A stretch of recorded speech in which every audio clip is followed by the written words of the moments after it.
Crypto products and NFTs are unregulated and can be highly risky. There may be no regulatory recourse for any loss from such transactions. भक्तजनों, ये सारा संसार माया के बंधन में फंसा हुआ है, पर जैसे जैसे फोन, लैपटॉप, टीवी, स्पीकर्स और अब ब्लॉकचेन टेक्नोलॉजी आ गई है, वैसे वैसे ये संसार अब एक स्मार्ट संसार बनने की ओर अग्रसर है। आज हम आपका परिचय क्रिप्टो के स्मार्ट कॉन्ट्रैक्ट्स फीचर से करवाएंगे। सरल भाषा में कहा जाए तो ये जो स्मार्ट कॉन्ट्रैक्ट्स होते हैं, ये आपके नॉर्मल लीगल कॉन्ट्रैक्ट्स जैसे ही होते हैं और इनको कागज पे लिखे जाने के बजाय या फिर अक्षरों में लिखे जाने के बजाय कोड से लिखा जाता है और इनको ब्लॉकचेन नेटवर्क पे लिखा जाता है। किसी ब्लॉकचेन आधारित स्मार्ट कॉन्ट्रैक्ट की उत्पत्ति के लिए दो या दो से ज्यादा पार्टीज को एक भाई सामान्य शर्तों को मानना पड़ता है और उसके तहत फिर ब्लॉकचेन पे एक वो जो सामान्य सेट ऑफ रूल्स है ना, उसको कोड के फॉर्मेट में लिखा जाता है और फिर एक स्मार्ट कॉन्ट्रैक्ट का जन्म होता है। दोस्तों, स्मार्ट कॉन्ट्रैक्ट्स ब्लॉकचेन का एक ऐसा एलिमेंट है जो ब्लॉकचेन को और ट्रांसपेरेंट, सॉलिड और रिलायबल बनाता है एज अपोज टू जो हमारे ट्रेडिशनल सेंट्रलाइज्ड सर्वर्स होते हैं उनके मुकाबले।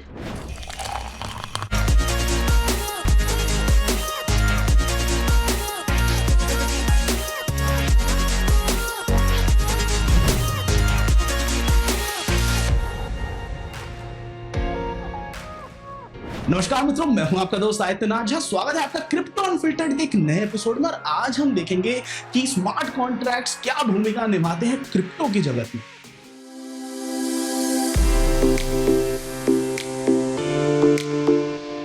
स्मार्ट कॉन्ट्रैक्ट्स जो कि ब्लॉकचेन पे लिखे जाते हैं, वो हमको ट्रेसेबल, ट्रांसपेरेंट और इररिवर्सिबल ट्रांजैक्शंस करने का एक बढ़िया तरीका देते हैं। किसी तीसरे पक्ष की आवश्यकता के बिना पूर्व निर्धारित शर्तों के बल पर स्मार्ट कॉन्ट्रैक्ट्स जो हैं, वो किसी एक प्रोसेस को या किसी एक चीज को स्वचालित करने में हेल्प करते हैं।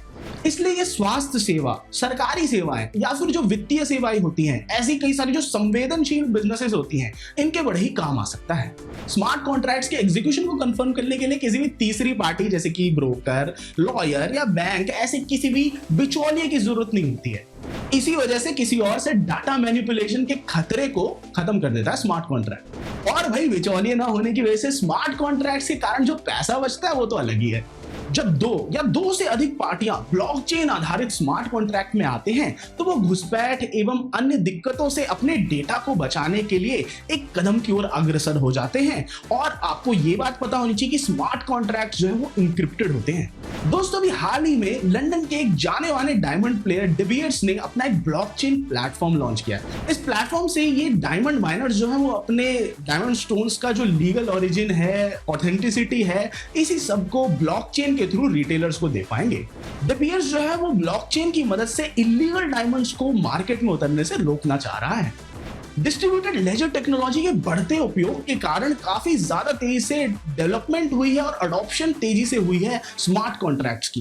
कई क्रिप्टो करेंसीज जैसे कि इथेरियम, सोलाना, पोल्काडॉट, एवलांच और कॉस्मोस ऐसी हैं जो टॉप लेवल की क्रिप्टो करेंसीज हैं और जो ये स्मार्ट कॉन्ट्रैक्ट्स हैं, इनको ये सपोर्ट करती हैं।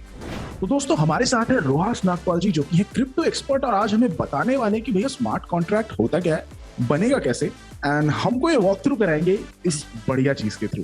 तो जो मैंने खोला है उसे हम बोलते हैं ओपन ज़ेपलिन। ये एक बहुत ही पॉपुलर प्लेटफॉर्म है और उन्होंने एक विज़ार्ड बनाया कि अगर आपको खुद की टोकन बनानी है तो कैसे क्लिक क्लिक करके हम स्मार्ट कॉन्ट्रैक्ट डेवलप करते हैं। तो जैसे आप स्क्रीन पे देख रहे होंगे, यहाँ पे आपको दिख रहा है ERC20 और उसके बगल में है ERC721 और उसके बगल में दो और है, एक है ERC1155। और क्योंकि ये आपका पहला स्मार्ट कॉन्ट्रैक्ट है, हम उसको ERC20 में करते हैं। तो हम कुछ भी नाम डाल सकते हैं टोकन में। इसके बगल में आता है सिंबल, ये बहुत इंपॉर्टेंट है। ये 3 डिजिट मिनिमम होता है और ये यूनिक होना चाहिए। बेसिकली जब टोकन बनता है तो ये फाइल जो दिख रही है ERC20.SOL, ये सॉलिडिटी की फाइल इंपोर्ट हो रही है टेम्पलेट्स। और उसके बाद जैसे जैसे हम डेटा टाइप करेंगे, यहाँ पे कॉन्ट्रैक्ट में लाइनें जुड़नी शुरू होंगी। 1 लाख टोकन हमने बोला कि जब ये बनेगा पहली बार तो 100,000 टोकन बनने चाहिए। अब मिंटेबल का मतलब ये है कि क्या आगे जाके इस टोकन के और टोकन बन सकते हैं। अगला आता है बर्नेबल, ये भी बहुत इंपॉर्टेंट चीज है कि क्या आगे जाके टोकन डिस्ट्रॉय किए जाते हैं। फिर उसके बाद आता है पॉसिबल, ये भी एक बहुत इंपॉर्टेंट फंक्शन है कि सपोज कल को कुछ गड़बड़ हो गई, हम पूरा कॉन्ट्रैक्ट रोक सकते हैं और उसके बाद हमारे टोकन में कुछ भी लेन देन नहीं होगा जब तक हम उसको फिर से ऑन नहीं करते। क्या जो हमारा टोकन है वो ऑन चेन गवर्नेंस के लिए वोटिंग देता है लोगों को, तो हम उसको यहाँ पे टिक कर सकते हैं। हम एक ही ब्लॉक के अंदर एक क्रिप्टो खरीद के उसी क्रिप्टो को बेच भी सकते हैं। अगर हमें लग रहा है हम उससे प्रॉफिट बना सकते हैं, तो वो क्या हुआ, 2 या 3 सेकंड का लोन है, उसको बोला जाता है फ्लैश लोन। तो ऐसे अलग अलग फीचर हैं, उनको हम जोड़ते हैं। यहाँ पे हम चाहे तो अपना ईमेल एड्रेस डाल सकते हैं। अब हमारा पूरा कॉन्ट्रैक्ट ऐसे बन गया, हम उसमें चाहे तो लाइसेंस फाइल डाल सकते हैं और उसके बाद जो है हम इसको एग्जीक्यूट कर सकते हैं। तो एग्जीक्यूट करने के लिए यहाँ पे है ओपन इन रीमिक्स। तो रीमिक्स जैसे अलग अलग प्लेटफॉर्म के थ्रू हम इसको कंपाइल करके ब्लॉकचेन में पुश करके एक्चुअल कॉन्ट्रैक्ट बना सकते हैं।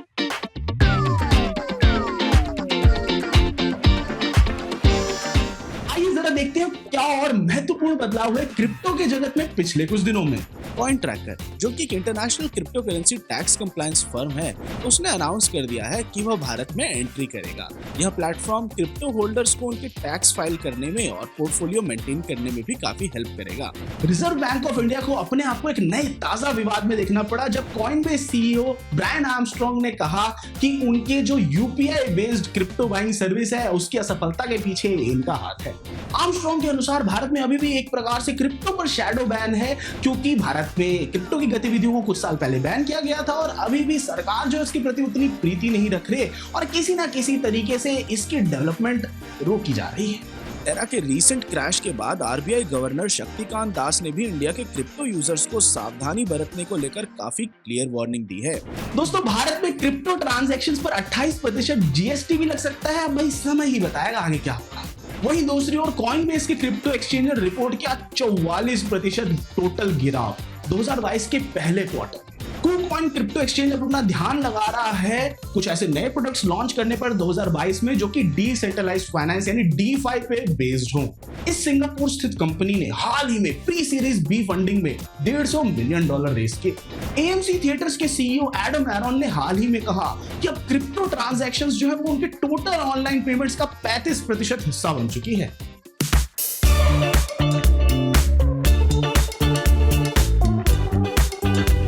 गाइस, इस हफ्ते क्रिप्टो मार्केट की टोटल वैल्यूएशन $1.28 ट्रिलियन पहुंची।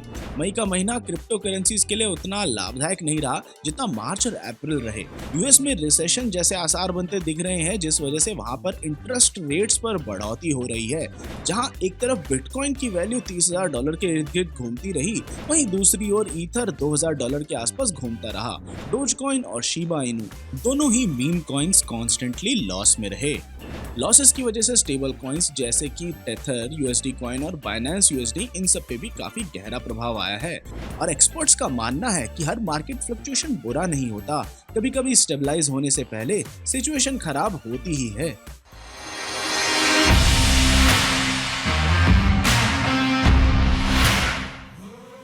और दोस्तों, पिछले 24 घंटों में मार्केट 3.28% नीचे गई है। बिटकॉइन जो है वो 0.58% नीचे गया।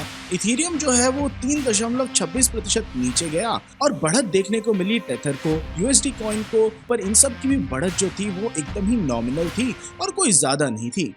अगर आप शुरुआत करना चाहते हैं अपने क्रिप्टो की सफर की, जानना चाहते हैं क्रिप्टो के बारे में और ट्रेड करना चाहते हैं क्रिप्टो में, तो आज ही डाउनलोड कीजिए कॉइन स्विच ऐप को, जिसका लिंक नीचे डिस्क्रिप्शन में दे रखा है। तो दोस्तों, इस वीडियो के लिए इतना ही। आशा करता हूँ आपको क्रिप्टो अनफिल्टर्ड का ये एपिसोड पसंद आया होगा, सब कुछ समझ में आया होगा। कोई भी डाउट्स है, कोई भी प्रश्न है तो नीचे कमेंट छोड़ जाइए और मैं आपसे मिलता हूँ अगली वीडियो में। Crypto products and NFTs are unregulated and can be highly risky. There may be no regulatory recourse for any loss from such transactions.